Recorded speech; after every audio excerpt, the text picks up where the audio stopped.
कसे भावे मी तो सांग कसे भावे मी तो सांग कसे भावे मी तो सांग कसे भावे मी तो सांग कसे भावे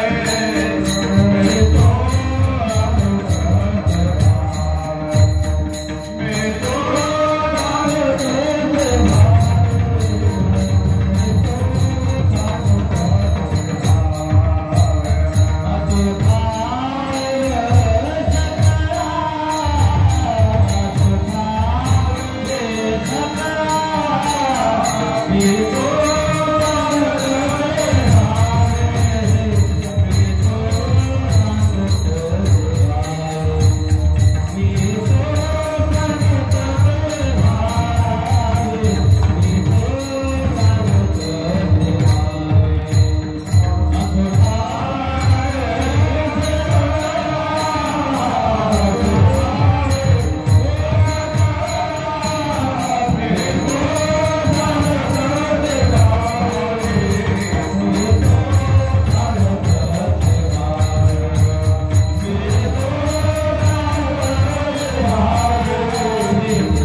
सगळ्यांना कळावं म्हणून सांगतो, भावनेनं सांगतो. का भावनेची भाषा आहे.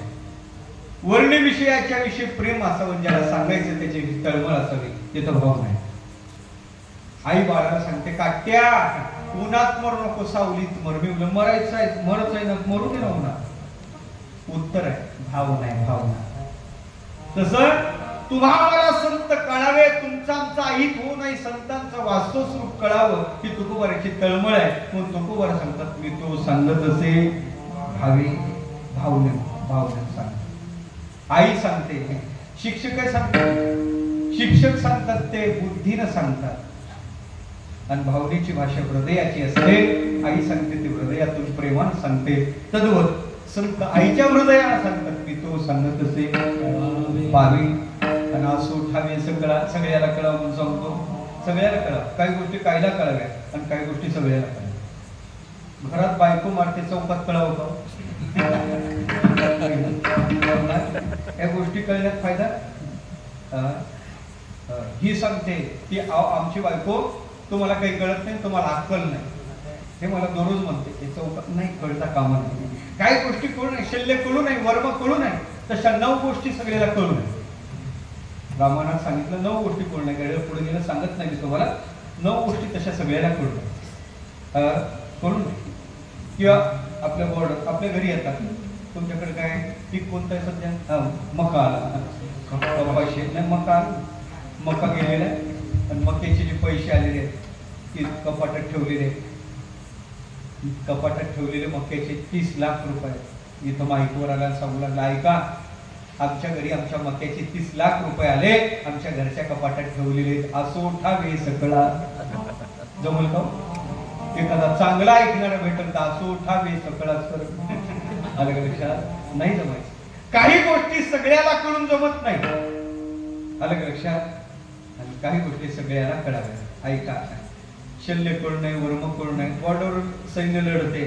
रात्रीच्या वेळी ते आपल्या शिबिरातून बाहेर पडल्यानंतर पुन्हा आपल्या शिबिरात येण्यासाठी त्यांचा एक संकेताचा शब्द असतो, संकेताचं वाक्य असते. तीच त्याने त्या अंधारात उच्चारायचं, तर त्याला आत घ्यायचं. दुसरं वाक्य उच्चारलं की त्याला उडवायचं. ते संकेताचा शब्द तेवढ्या तुकडीपुरता मर्यादित असते. तो सगळ्याला सांगून जमेल नाही. असो ठावे सगळा जमत नाही. मग कळावं काय? ऐका, सगळ्याला कळावं, सगळ्याला कळावं. काय? देव आणि संत कळावं. थोडं माफी मागून बोलतो, देव नाही कळला तरी चालते, साधू कळावा. साधू कळावा. आणि त्याच्या पुढे सांगू का?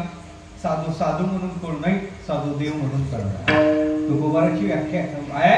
तुकोबारात देवते संत, संत देव म्हणून कळावं. असो ठावे सकळा, हे जगाला कळावं. म्हणून मी तुम्हाला भावनेनं सांगतो, मी तो सांगत असेल अरे असो ठावे सकळा. साधू देव म्हणून कळला. ऐका, साधू साधू म्हणून कळला तर गुरु झाला, आणि साधू देव म्हणून कळला तर उठवला.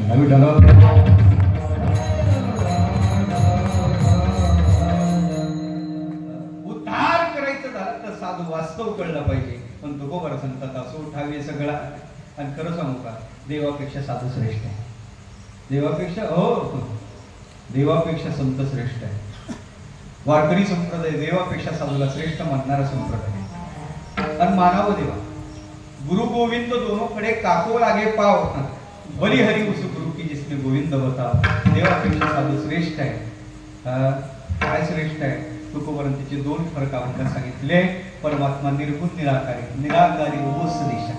तिसरं चरण निराकार परमात्मा आहे, ओस दिशा. तिथं त्याची काय सेवा करायला जमते निराकार परमात्म्याची? पण येथे इच्छा पुरत असे, काही काही इच्छा प्रगट करा साधूकडे, ते पूर्ण करतात. स्वामीकडे या आणि सांगा अंतकरणातला भाव, ते पूर्ण करता सामर्थ्य. येथे इच्छा पुरत असे. देव निर्गुण निराकार आहे. रंग नाही, रूप नाही, नाही वर्ण छाया, निराकार निर्गुण तू चिरमुराया. निर्गुण निराकार आहे, हे सगुण साकार आहे. म्हणून निराकारी ओस दिशा, साधूकडे या, येथे इच्छा पुरत असे. आणि आणखीन सांगू का, देवन साधूचा फरकच करायचा झाला तर देव म्हणजे उधार माल आहे आणि साधू म्हणजे नगद माल आहे. म्हणजे उधार माल म्हणजे देवाची सेवा या जन्मात करायची आणि पुढे कोणत्या तरी जन्मात त्याचं फळ भोगायचं. पण साधूची सेवा याच जन्मात करायची, याच, आणि इथंच त्याचं फळ भोगायचं. साधूच्या सेवेचं फळ आहे समाधान प्राप्त होणं. साधूच्या सेवेचं फळ आहे कायमची तृप्ती प्राप्त होणं. शास्त्रात ज्याला निरंकुश तृप्ती सांगतात, सांकुशा विषय तृप्ती, रियम तृप्ती, निरंकुशा कृतम कृत्यम प्रापणीयम प्राप्त मित्यैव तुप्यती. अशी अवस्था साधूच्या साधनेनं प्राप्त होते. हे साधूच्या साधनेचं तात्काळ फळ साधकाला प्राप्त होते. हे अभंगाच्या शेवटच्या चरणात.